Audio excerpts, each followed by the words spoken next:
Hello, welcome to Soulprint Intuitive Tarot. Thank you very, very much for being here. So, this is the week that I've decided to revisit um, kind of different areas of the, United States political landscape, if you will, since there have been such huge and dramatic changes in the last couple of weeks with, Biden stepping away and Harris stepping up and the momentum and everything that has been um all the energy that has been created by that shift and change. So if you didn't happen to see it yesterday's video, I took a look at SCOTUS and how they are coping, or frankly not coping, with the potential of a Harris uh, government administration, but the writing's sort of on the wall that it could actually last for 8 years. And so there's some low grade, stress going on there. So today I thought I would take a peek and see how Trump is doing because, he's not very happy, I do not believe, with old Vance there. He keeps trying to make it better and then he keeps sticking his damn foot in his own damn mouth. Somebody said it really good. I wish I could remember exactly who. I think it was somebody on Midas Touch said something about, Trump has always been a one trick pony, which is an expression that I've used on him a lot. And he said, except now his legs broke. But that's actually a really good description of what's going on there. So let's just take a peek and see how things are going. Um, in the Trump campaign. Apparently, um, they're selling 4 memberships at Mar-a-Lago for a cool $1 million a piece. So I think that they're trying to promote it as, pay $1 million for Mar-a-Lago membership, and you're going to have access to the president. So I think that they're still trying to monetize um, the potential of Trump returning to the White House. Um, and for right now, okay, don't panic, but for right now, you can kind of understand it, right? Because the polls are showing this sort of neck and neck race. And as long as the polls are like that, he can justifiably say, listen, I'm still in the running. She's not going to do anything. She's not going to hurt us. Um, Give it a couple more weeks. And I suspect that she's going to where she hasn't already pulled ahead, particularly in the swing states, she will have pulled ahead. Um, and so the time is fast approaching where Trump is going to be trailing, and he's going to have a hard time with that. So, but let's just take a peek, right? Let's see what's going on with Trump and the campaign. Here we go.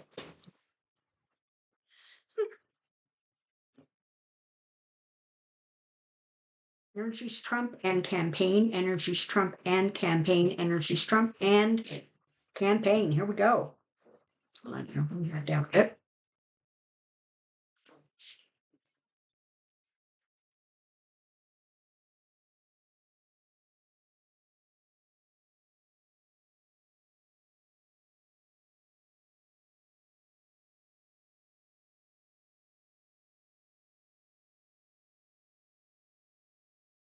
Okay.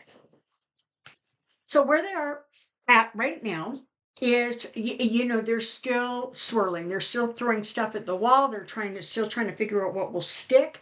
Um, listen, if we thought things were rude and ugly before, they're going to get more rude and more ugly. Because this is the thing, even though even Johnson has said, stop with the racist comment, stop with the DEI thing, just stop it. We're not gaining any friends by doing that. And then Trump pulls the stunt with the Black Journalist convention, or right, with the his really. Anyways, I'm not even going there because I just get me mad. Um, but if we thought things have been dirty so far, they're going to continue to get dirty, and this is what is sort of, I'm sorry, entertaining about it is they haven't figured out yet that Harris pushes back against a bully. They think that they can keep on doing the bullying thing, which is, frankly, I'm sorry, it's part of what he did, certainly at the debates with Hillary Clinton.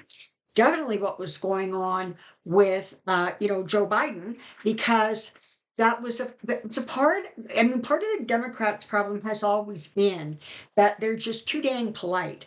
And they, they sort of have had this attitude that, well, we don't need to explain that or justify it because our voters are smart enough, they understand, they don't need us, following behind and saying, well, that's a lie and that's wrong.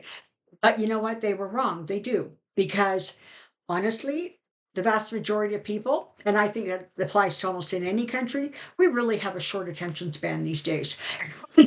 So much is coming at us so fast that we don't have the time anymore to sit and process and think about it and formulate our own opinions. It's just like this constant rush of information. And so, you know what? Times that you actually have to explain yourself. And that's something that the Dems have not been good at. But lordy, is Kamala Harris and her campaign ever good at it? And so they're going to continue with their dirty tricks. And you know what? They're still not going to get it. That it doesn't work. Okay. That it doesn't matter what Trump says or does. Her campaign is in his face and pushing back. Um, and so, you know, there's a lot of regret over choices and decisions that have been made. I think that Vance is a choice that honestly, I gotta say, it feels as if they're trying to figure out how to get out of. Right now, there is so much they're trying to juggle. And what they're trying to juggle is not um yielding. You know what I mean? It's like Trump is out there, he says stuff, it goes off the rails. Frankly, it's well, it should. Vance goes out there, he says stuff, it goes off the rails. And the two of these dummies keep pushing back or doubling down as opposed to trying to fix it. There's a lot of heartache and a lot of regret going on right now within the campaign. And they're having trouble kind of getting that message across. So, not surprisingly, here of course is my card for Trump, right? The greedy wannabe king, followed by the emperor. So what's going on here is very much what went on in the last election when he was running against Biden, which was the writing was on the wall, but they weren't telling him the truth. They were keeping him out in the cold. They weren't giving him all the facts, which is part of the reason that um, he was so gobsmacked when he lost, because they kept telling him he wouldn't. And we know him. He listens to whoever says what he wants to hear and was the latest person in his ear. So he wasn't getting the right information then, and it appears that he is not getting all of the accurate information right now. So what's happening is, they give him poll results, for example, where he's leading, but they don't give him the rest of the polls, or they don't say, but that's an outlier, right? They just keep pumping him up with the things that they want him they want him to think and believe, because frankly, they all know what happens to the messenger when it comes to Trump, right? And they don't want to be the messenger. In reality, you have a situation where, as things continue to close in on them, it's going to become more and more stressful and more difficult for them. I'm talking about the campaign, to kind of see their way clear, right? They don't have a way of fighting a powerful woman, because his campaign is being run by and large, by misogynistic men. And so they don't know what to do with this Harris energy, and they don't know what to do with the momentum that is being built up against them and for her. Um,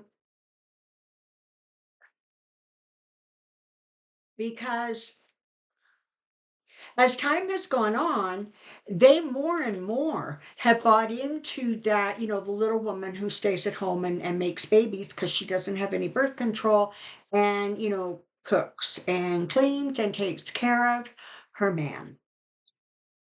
I mean, I'm sorry, that's their mentality. And so now all of a sudden they're trying to deal with not only somebody who is a powerful female in her own right, you have this influx of divine energy, feminine divine energy. They don't know what the hell to do with that.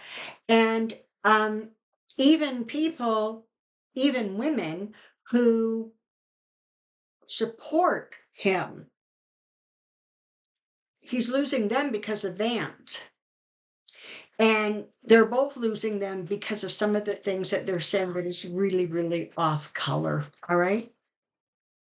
So where are we going from here? What does this look like? Well, their focus for right now is going to continue to be this sort of illusion that everything's are moving forward, everything is fine. They're not admitting to the fact that it's interesting because the whole campaign has stalled. And because of that, it has become incredibly, incredibly chaotic.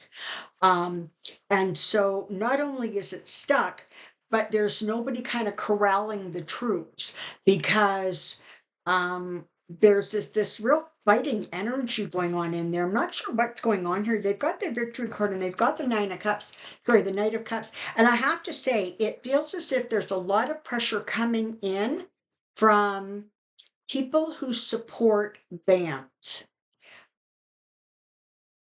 When I step into that energy, what I'm kind of getting is this. And of course, this is for entertainment purposes only. But it feels very much like they need Trump to win the election.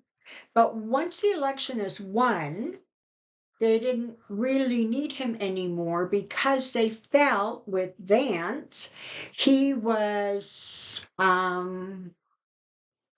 smarter and he was better educated and he would be far better at kind of holding the fort and getting the message out there. And oh wow, that's not happening. But where they're at right now is a place where they really did want Vance to replace Trump at some point after the election was won by Trump.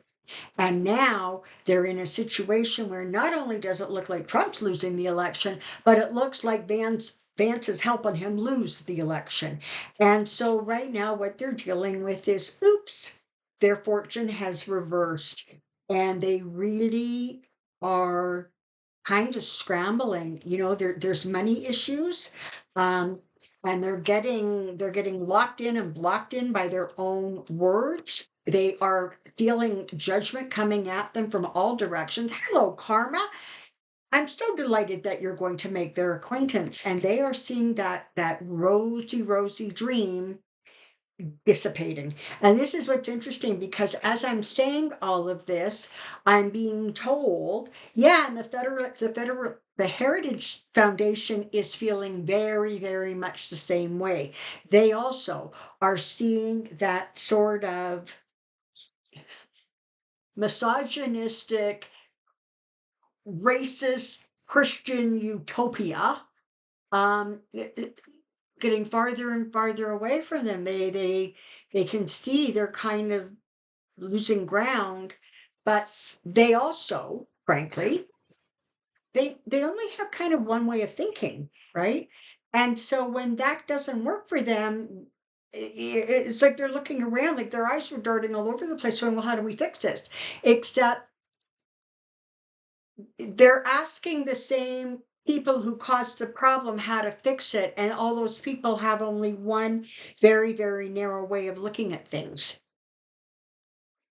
So, all right. Put the cards away. Spirit, please tell me what is going on that the cards aren't telling us. What else can you tell me? Oh, okay. So there is Trump is becoming more and more volatile. He is so angry.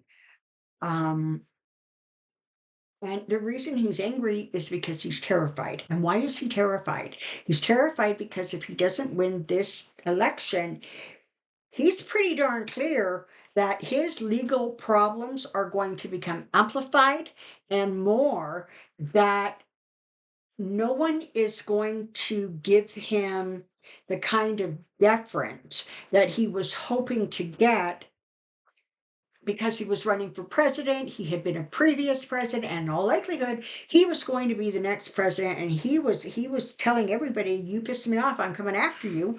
So he felt like he was more protected, and now he very much feels sort of like stripped of um,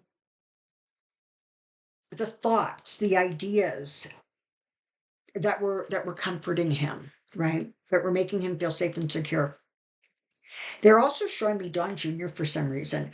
And it feels like there's going to be a little bit more of a mainstream media um, focus on Don Jr. So a lot of, um, YouTube commentators, that kind of thing, and again, for entertainment purposes only, have kind of seen old Don there being on a little bit of a medicated spiral. But it feels for some reason that somehow that's going to make its way into the main media. And that's going to add another very difficult dimension for uh, Trump to deal with. It feels like he's actually going to become quite volatile over that. He's also really angry about that book that came out by Fred Trump. I think it's called All in the Family, but I could very much be wrong. But he is like, um, I think he's the brother to Mary Trump. So there's a lot of energy there. Okay, so Spirit, can you just answer me this? I want to know if by the end of August, if Vance and Trump are still partnered, are they still sort of on the ticket together, or has one of them left?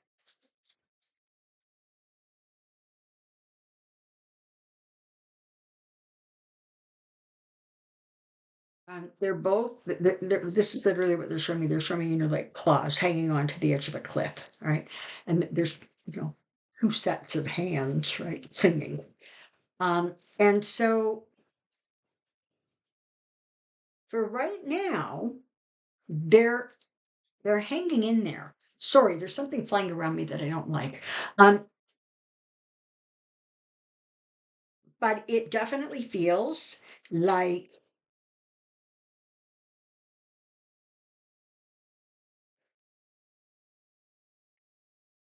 it definitely feels like Vance may very well have been strongly encouraged to step back and allow somebody else in. It will not, they're telling me in very clear voices, it will not be Nikki Haley. It is not likely to be a woman. And if it is, they are literally saying if it is arm candy. And that's really disappointing on a whole bunch of levels. Not surprisingly, but it is disappointing.